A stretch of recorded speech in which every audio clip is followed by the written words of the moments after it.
Yeah, so I've had so much to share with you, and I still don't have my new camera. So here I am back on the iPhone again, but I was feeling super passionate and inspired this morning, and I had these thoughts, and rolling into these thoughts, of course, I manifested or attracted Casey Neistat's video about dreams versus reality. You could check that out right here.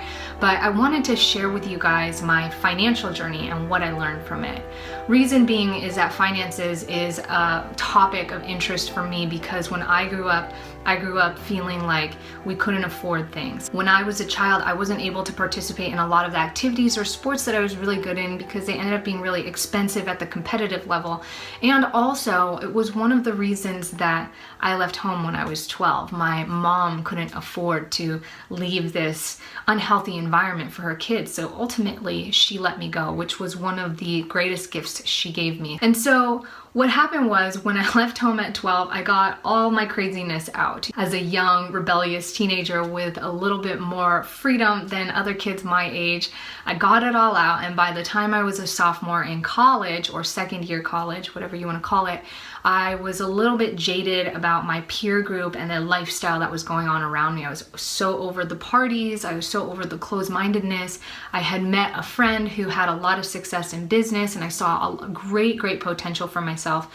And a lot of my peers were really closed-minded and weren't hyped about all this amazing like self-empowerment, self-improvement business stuff, you know? So I was really into reading Robert Kiyosaki, listening to Jim Rohn, Les Brown, Tony Robbins, like all of these amazing self-help and business gurus and coaches. And on top of it, I was beginning to surround myself with a lot of those people. So if it wasn't for those people who have helped me greatly, sorry, I have a little notification on the screen, so if it weren't for all these people in my life, I don't feel like I would have learned or grown to be who I am today. But at the same time, I think these people liked what they saw because I was super young, super open-minded, and it was always just kind of in my personality. Like if I found somebody who had some knowledge or something of interest, I would stay up all night talking to them, asking them questions. And it was just kind of my personality to always sponge everything around me and utilize that to grow. In my mind, I had somewhat of a setback based on my past history or my traumatic childhood. So I felt like I needed all the tools and tips and knowledge that I could get that I may not have gotten from like my father, who would encourage me and tell me everything he knew about life, or like my grandparents who weren't around to give me, you know, like that wisdom and knowledge. So I was in the process of seeking that at all times. And so by the time I was 19 years old, I quit work. I wrote my name on the wall, I signed the paper, and I said, I don't want to have to work for anybody ever the rest of my life. I don't want a job. I don't want a boss who tells me what to do. I don't want the job to dictate when my holidays are, what my hours are. I don't want to have to wake up and get in the car and go to work. Now, at 19 years old, I still did some of that until about I would say 22, 23 was when I really completely unhinged, because on the side, I was not only building my business, I was building my mindset. I was learning a lot of things, making mistakes, and then, you know, off and on having to get jobs. There was even at one point I lived out of my car because I had no idea what the hell I was doing, and I couldn't pay my bills. And through all of those hardships, I learned valuable things. I mean, I talked to you guys about how I spent the whole 10 years of my life, the last 10 years of my life, learning how to make money and be really good at money, and then realizing that money is not what it's all about. But one thing that I think that people get confused about is that money is not bad either. And pursuing a path of money isn't bad. In fact, I think it's our very right. And if we live in this country that we all are so privileged to live in, when you look at other countries and how their world doesn't operate this way with as many freedoms, I think it is our actual responsibility to go out and live the best life for ourselves, because not a lot of people have those kinds of options. And one lie that I had been telling myself this whole time, all the time, and all these, you know, thoughts and ideas on what money means or what life should be, it comes from childhood. It comes from, you know, religion, what our parents tell us, what, you know, our structural beliefs begin to build out, you know, from the time that we're little. And so for me, the lie that I was telling myself is that in order to keep this lifestyle, in order to have this nice lifestyle and stay in the top 5% of income earners, you know, it's like something that I wanted to do ever since I was like 16 years old, I have to either give up some of my values, sacrifice those values, or be unhappy. And I think a lot of people see that. A lot of people look at money, or they look at people who make money or have awesome lifestyles as like a facade, or like this is fake, or it's bullshit, you know, like something sneaky is going on. And that is why 95 to 99% of people are broke. They don't have money. They don't have the options. They feel stuck. They're always compromising. The biggest lesson I can tell you that I've learned from my own journey is when I pursued my path of truth, meaning I followed my aspirations, inspirations, my passions. I worked really hard. I believed in myself. I had put myself in full alignment of that positivity and possibility. That's when magic started happening for me. And it was like, at first, it felt like a lucky streak. You know, like people say, oh, you just got lucky. And then at next, it felt like another lucky streak. And then luck after luck after luck became so regular that I realized I had a system involved. I had a certain mindset and a certain path that I pursued to make it happen. And then what would happen, where I ultimately end up screwing myself, is that luck got so big that I couldn't fathom how it would continue unless I were to sacrifice some of my happiness and some of my values. And it was absolutely wrong, because every time that happens, when you sacrifice your happiness or your values, you end up giving a big part of yourself. And I talked about Casey Neistat's video in the beginning. When you sacrifice that of yourself, that is really the meaning of selling out. We sell out so much of our passions, our dreams, what we believe life can be for us, because it's not our fault. You know, this is how life and the world operates around us for the mass majority of people. The whole idea of being ideal and dreaming and believing that nothing is impossible becomes really, really unreal and untangible when you face paramount situations of failure. And what any successful person is going to tell you, failure is the key to success.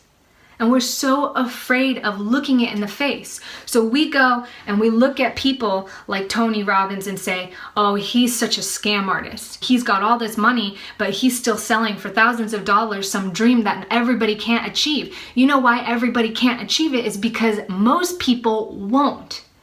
But I'm going to tell you right now, if somebody that you're looking at is living a higher or more amazing or better lifestyle than you feel like yours is, then they are doing something different, and they're more likely working, I don't want to say harder, but more in line with their path and what it is that they want to pursue. They've made their sacrifices, and those sacrifices are the leap of faith, leaving fear behind, ultimately subscribing to the idea that you need to better yourself as a person, and you need to stop putting yourself down.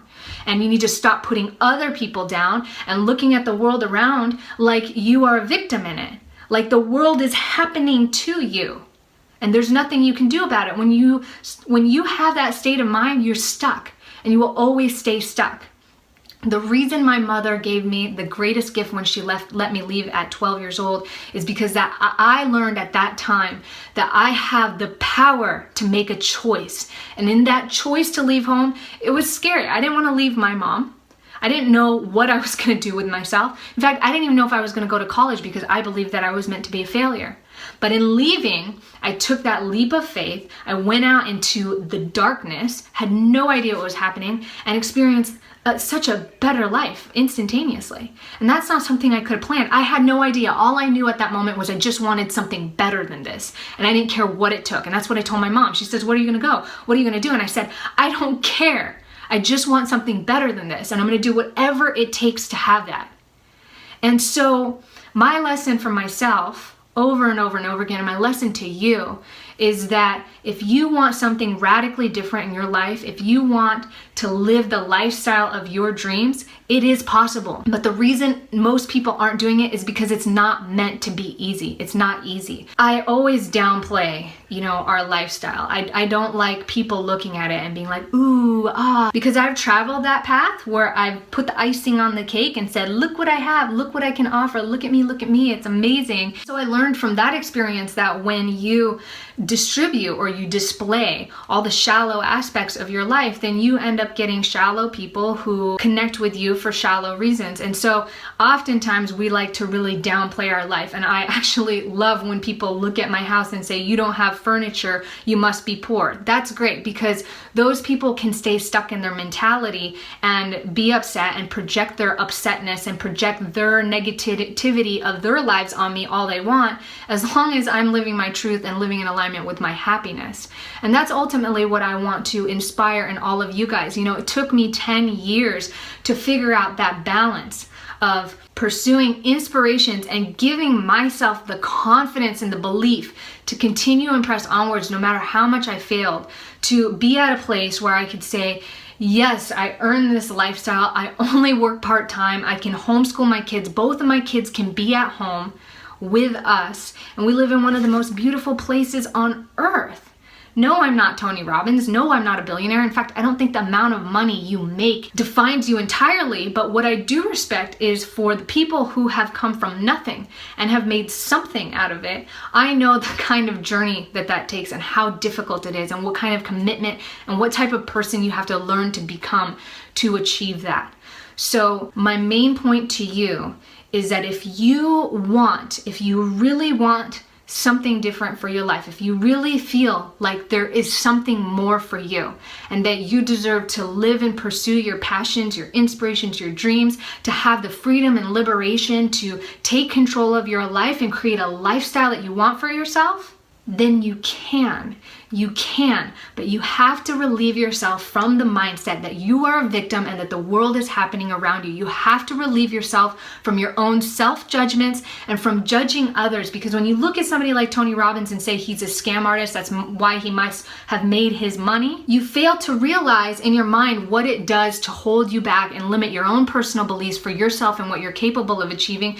And you also fail to open your mind to the idea of why does he have to charge that kind of money. Tony Robbins is not a one-man show. I bet the guy spends so much money giving people jobs, opportunities, supporting all of the foundations and the things that he does, tools that he creates to give people information and valuable knowledge to help pursue and inspire their lives, as well as the man donating millions to feed hungry children around the world. And when you look at somebody like that and you want to criticize him, I'm not saying that's what you guys are doing, but I see a lot of that happening on the web. When you look at somebody like that and you feel like you need to criticize somebody like that, what I want to turn around and say to these people is, how many millions of dollars have you given to help hungry people? What have you done for yourself other than criticize an individual who obviously deserves the lifestyle that they live, who obviously has worked very hard to move past all of the noise, all of the bullshit, to set all of that aside, to not only make a difference for his own life, but for millions and millions of other people? You can be that person, and you may not want to be that person. You don't have to live on that high level. That might not be your calling or pursuit, but what I do believe is that each and every one of you deserve to have the opportunity of a lifetime. And if you're watching this, most of you do. And it takes seeing that, and it takes believing that, and it takes acting on that.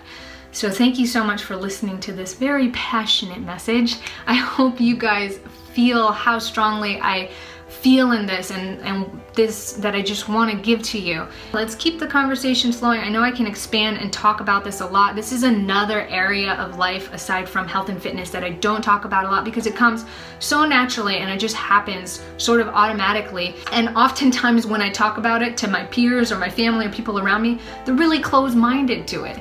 95%, right? Or as the top 1% of people will say, 99%. Not open to it, don't want to do it. So if that's what you guys are interested in, that's what you guys want, I'm more than happy to open up and share more of my journey and how it is that I created this lifestyle from being homeless or leaving home at the age of 12. Let me know you like this video by hitting thumbs up. Leave a comment below or your questions there. Remember, I'm answering live questions on Snapchat, so follow me on Snapchat and I will see you guys in the next video. Ciao.